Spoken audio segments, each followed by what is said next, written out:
Mente, Caráter e Personalidade, volume 1, capítulo 16. Influências pré-natais. Importância das influências pré-natais. O efeito das influências pré-natais é olhado por muitos pais como coisa de menos importância. O céu, porém, não o considera assim. A mensagem enviada por um anjo de Deus, e 2 vezes dada da maneira mais solene, mostra que isso merece a nossa mais atenta consideração. A disposição contente afeta a prole. Toda mulher prestes a tornar-se mãe, seja qual for o seu ambiente, deve animar constantemente uma disposição feliz, alegre, contente, sabendo que por todos os seus esforços postos nessa direção, será ela recompensada 10 vezes mais no caráter tanto físico como moral do seu rebento. E isso não é tudo.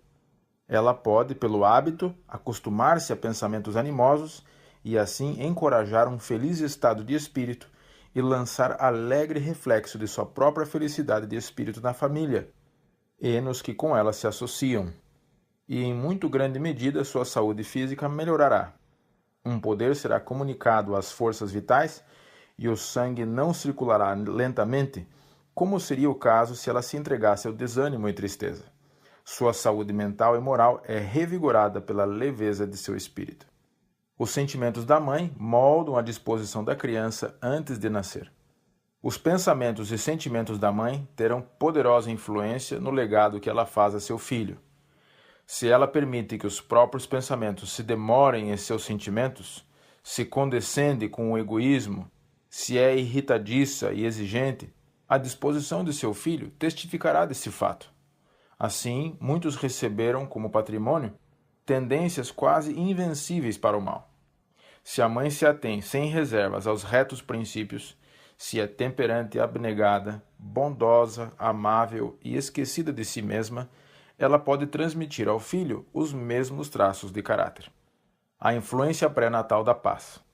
Aquela que espera tornar-se mãe deve conservar a alma no amor de Deus. Seu espírito deve estar em paz. Ela deve descansar no amor de Jesus, pondo em prática as palavras de Cristo. Deve lembrar-se de que a mãe é colaboradora de Deus. Deve o pai familiarizar-se com as leis físicas. As forças da mãe devem ser carinhosamente nutridas. Em lugar de gastar suas preciosas energias em excessivo labor, seus cuidados e encargos devem ser diminuídos. Frequentemente, o marido e pai desconhece as leis físicas de cuja compreensão depende a felicidade de sua família. Absorvido na luta pela subsistência, ou empenhado em adquirir fortuna e assoberbado de cuidados e perplexidades, ele consente que pesem sobre a mulher e mãe responsabilidades que lhe sobrecarregam as energias no período mais crítico, causando-lhe enfraquecimento e doença. Crianças roubadas da elasticidade mental. Se a mãe é privada do cuidado e conforto que lhe devem ser proporcionados, se consente exaurir as forças em trabalho excessivo ou por ansiedade e tristeza, seus filhos são privados da força vital, da elasticidade mental e da jovialidade que poderiam herdar. Muito melhor seria tornar a vida da mãe feliz e contente, pô-la ao abrigo de necessidades, trabalho fatigante e deprimentes cuidados, fazendo com que os filhos herdem boa constituição e possam abrir caminho na vida por suas próprias forças e energias. As necessidades da mãe não devem ser negligenciadas. As necessidades físicas da mãe não devem, de modo algum, ser negligenciadas. Dela dependem 2 vidas, e seus desejos devem ser bondosamente considerados, supridas generosamente suas necessidades. Mas neste tempo, mais que em qualquer outro, tanto no regime alimentar como em tudo mais, deve evitar qualquer coisa que possa enfraquecer-lhe o vigor físico e mental. Pelo próprio mandamento de Deus, ela se encontra na mais solene obrigação de exercer domínio sobre si mesma. A responsabilidade da esposa. As mulheres que têm princípios e que são bem instruídas não se afastarão da simplicidade do regime alimentar nesta ocasião da gravidez, mais do que em todas as outras. Considerarão que outra vida está dependendo delas e serão cuidadosas em todos os seus hábitos e especialmente no regime alimentar. A inocente prole sofrerá. Crianças enfermiças nascem por causa da satisfação do apetite por parte dos pais. O organismo não requeria a variedade de alimento em que demoravam o pensamento. Por isso que uma vez na mente, deve ir também para o estômago. É grande erro que as mulheres cristãs devem rejeitar. Não devem permitir que a imaginação controle as necessidades do organismo. Os que permitem que o paladar domine sofrerão a pena da transgressão das leis de seu ser. E o assunto não termina por aqui. Sua inocente prole também será sofredora. Aconselhadores imprudentes insistirão com a mãe a que satisfaça todo o desejo e impulso, como sendo essencial ao bem-estar de sua prole. Esse conselho é falso e daninho. Pelo mandamento do próprio Deus, a mãe é posta sob a mais solene obrigação de exercer domínio próprio. A que voz devemos atender? A voz da sabedoria divina ou a voz da superstição humana? As mães grávidas devem formar hábitos de abnegação. A mãe que é hábil professora de seus filhos deve, antes de seu nascimento, formar hábitos de abnegação e domínio próprio, pois transmite-lhes suas próprias qualidades, seus próprios traços de caráter, fortes ou fracos. O inimigo das almas compreende esta questão muito melhor do que o fazem muitos pais. Trará a ele tentações à mãe, sabendo que, se não resistir a ele, pode, por meio dela, afetar seu filho. A única esperança da mãe está em Deus. A ele pode ela recorrer, em busca de graça e força. Não buscará auxílio em vão. Habilitá-la-á a transmitir à sua prole qualidades que os ajudarão a alcançar êxito nesta vida e a ganhar a vida eterna. Base do caráter reto. A base de um caráter reto no futuro homem é firmada nos hábitos de estrita temperança da parte da mãe antes do nascimento do filho. Esta lição não deve ser considerada com indiferença. A raça humana geme sob o peso de desgraças acumuladas. A raça humana geme sob o peso de acumuladas desgraças, por causa dos pecados de gerações anteriores. E, todavia, mal tendo um pensamento ou cuidado, os homens e mulheres da geração presente condescendem com a intemperança, cultivando a glutonaria e a bebedice, deixando assim como legado para a geração seguinte a enfermidade, intelecto enfraquecido e moral poluída. Desejos ardentes e insaciáveis transmitidos aos filhos. Pai e mãe transmitem aos filhos seus característicos, mentais e físicos, e suas disposições e apetites. Bebedores e fumantes podem transmitir a seus filhos seu insaciável desejo, seu sangue inflamado e nervos irritáveis, e efetivamente o fazem. O libertino muitas vezes lega à prole, como herança, os seus desejos impuros e mesmo moléstias repugnantes. E como os filhos têm menos poder para resistir à tentação do que tiveram os pais, a tendência é para que cada geração decaia mais e mais.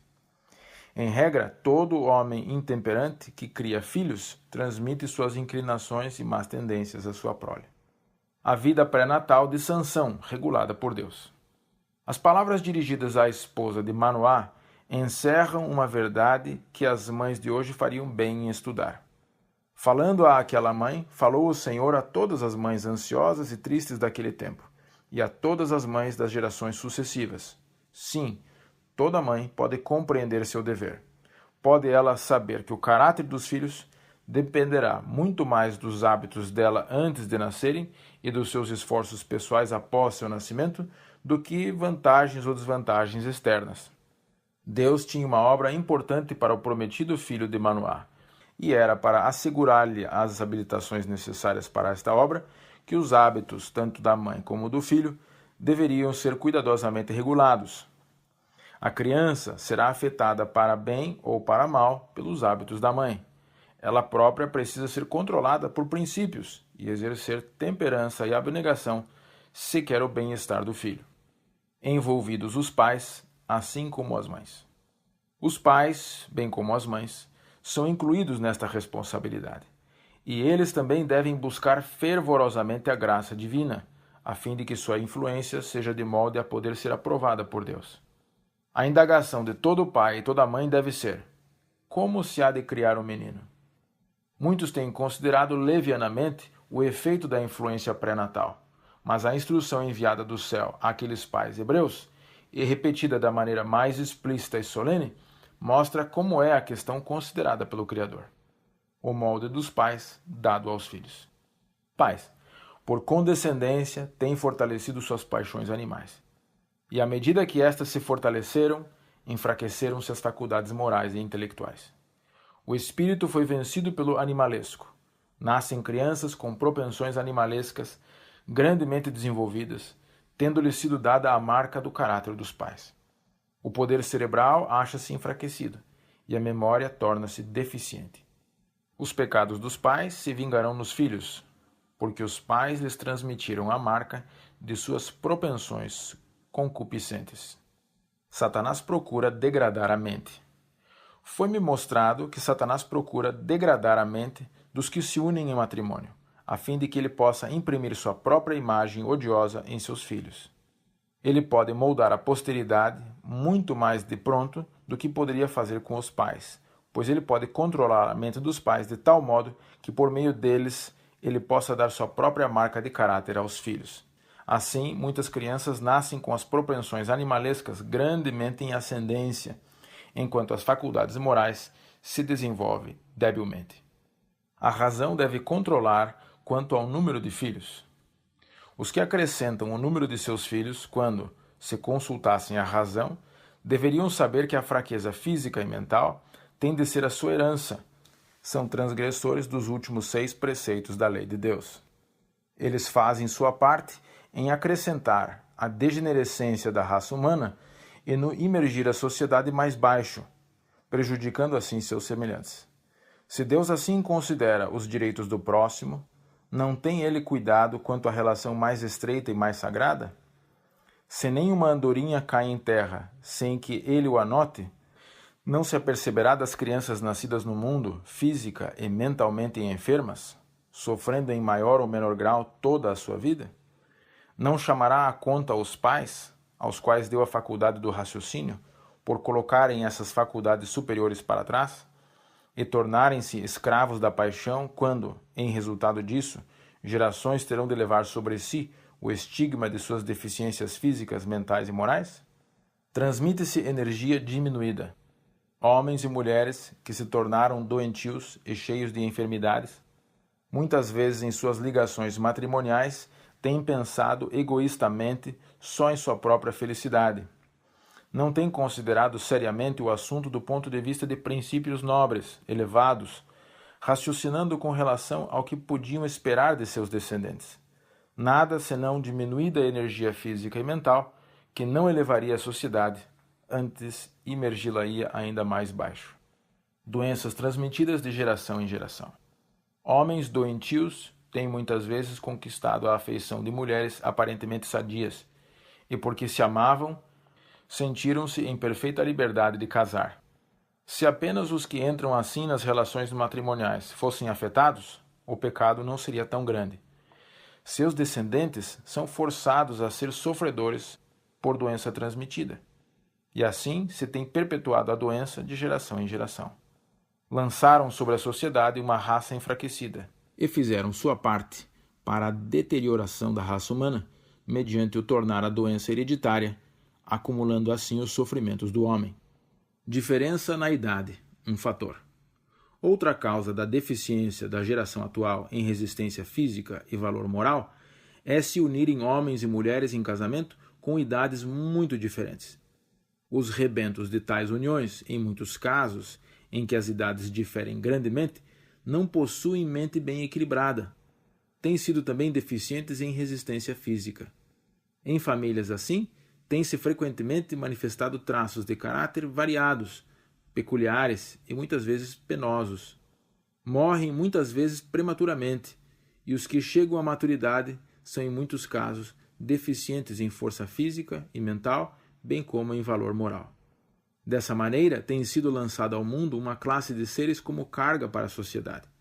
Seus pais foram responsáveis em alto grau pelo caráter desenvolvido por seus filhos, o qual é transmitido de geração a geração. Deus nos considera responsáveis pela negligência pré-natal. As mulheres nem sempre têm seguido os ditames da razão, em vez de ao impulso. Não tem sentido, em alto grau, as responsabilidades que sobre elas impendem, para formar ligações tais que não haveriam de imprimir em seus descendentes um baixo nível moral e uma paixão para satisfazer apetites depravados, à custa da saúde e mesmo da vida. Deus as considerará responsáveis em alto grau pela saúde física e caráter moral, assim transmitido às gerações futuras.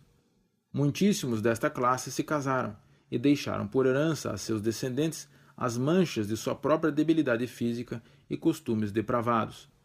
A satisfação das paixões animalescas, a grosseira sensualidade, têm sido os assinalados característicos de sua posteridade, descendo de geração em geração, aumentando a um terrível grau a miséria humana e apressando a depreciação da raça. Os pais provêm o equipamento vital dos filhos. O que são os pais, em grande parte, hão de ser os filhos. As condições físicas dos pais, suas disposições e apetites, suas tendências morais e mentais são, em maior ou menor grau, reproduzidas em seus filhos. Os pais moldam a sociedade e o futuro. Quanto mais nobres os objetivos, mais elevados os dotes mentais e espirituais, e mais desenvolvidas as faculdades físicas dos pais, mais bem aparelhados para a vida se encontrarão os filhos. Cultivando a parte melhor de si mesmos, os pais exercem influência no moldar a sociedade e erguer as gerações futuras. Mediante a condescendência com o apetite e a paixão, desperdiçam as energias, e milhões se arruinam tanto para este mundo como para o porvir. Os pais devem lembrar que os filhos hão de enfrentar estas tentações. Mesmo antes do nascimento da criança, deve começar o preparo que habilitará a combater com êxito na luta contra o mal. A responsabilidade repousa especialmente sobre a mãe. Ela, de cujo sangue a criança se nutre e se forma fisicamente, comunica-lhe também influências mentais e espirituais que tendem a formar-lhe a mente e o caráter. Pais têm dado aos filhos seu próprio molde de caráter. Pais têm dado aos filhos seu próprio molde de caráter. E se alguns traços são indevidamente desenvolvidos em um dos filhos, e outro revela um traço de caráter desagradável, quem deve ser paciente, longânimo e bondoso como os pais? Quem, como eles, se deve empenhar por cultivar nos filhos as preciosas graças de caráter reveladas em Cristo Jesus? As mães não apreciam, nem pela metade, seus privilégios e possibilidades. Parece não compreenderem que podem ser, no mais alto sentido, missionárias, operadoras de Deus em ajudar os filhos a formar um caráter simétrico. Este é o grande encargo da obra que Deus lhes dá. A mãe é o agente de Deus para cristianizar sua família. Responsabilidade dos pais quanto à influência pré-natal. O primeiro grande objetivo a ser atingido na educação dos filhos é uma sã constituição, que prepare em grande maneira o caminho para a educação mental e moral. A saúde física e moral se acham estreitamente unidas. Que enorme peso de responsabilidade repousa sobre os pais quando consideramos que a direção por eles seguida antes do nascimento dos filhos tem muito que ver com o desenvolvimento do caráter deles depois do nascimento. Que fazer a respeito?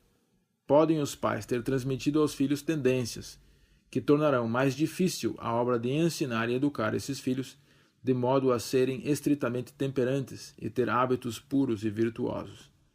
Se o desejo de alimento insalubre, estimulante e narcóticos lhes foi pelos pais transmitido como legado, que responsabilidade tremendamente solene repousa sobre os pais para anular as más tendências que deram aos filhos. Quão fervorosa e diligentemente devem os pais empenhar-se em cumprir seu dever, com fé e esperança, para com sua infeliz prole. Dia de ajuste de contas dos pais. Qual não será a cena quando pais e filhos se encontrarem no final ajuste de contas? Milhares de filhos que têm sido escravos do apetite de vícios aviltantes e cuja vida é uma ruína moral, colocar-se-ão face a face diante dos pais que fizeram deles o que são. Quem, a não ser os pais, terá de arcar com essa terrível responsabilidade? Foi o Senhor que corrompeu esses jovens? Oh, não! Quem então realizou esta terrível obra? Os pecados dos pais não foram transmitidos aos filhos em apetites pervertidos e paixões? E não foi completada a obra pelos que negligenciaram educá-los segundo a norma dada por Deus? Tão certo como eles existem, todos esses pais serão examinados na presença de Deus. Necessário mais do que sabedoria humana. Os pais devem lembrar que os filhos hão de enfrentar tentações. Mesmo antes do nascimento da criança, deve começar o preparo que habilitará a combater com êxito na luta contra o mal. Ditosos aqueles cuja vida reflete a divina. Ditosos os pais cuja vida é um verdadeiro reflexo da divina, de modo que as promessas e mandamentos de Deus despertem na criança gratidão e reverência. Os pais cuja ternura, justiça e longanimidade representam para a criança a longanimidade, a justiça e o amor de Deus, e que, ao ensinarem o filho a amá-los, a neles confiar e obedecer-lhes, estão ensinando-o a amar o Pai do céu, a nele confiar e obedecer-lhe. Os pais que comunicam ao filho semelhante dom, dotam-no com um tesouro mais precioso que a riqueza de todos os séculos, um tesouro perdurável como a eternidade.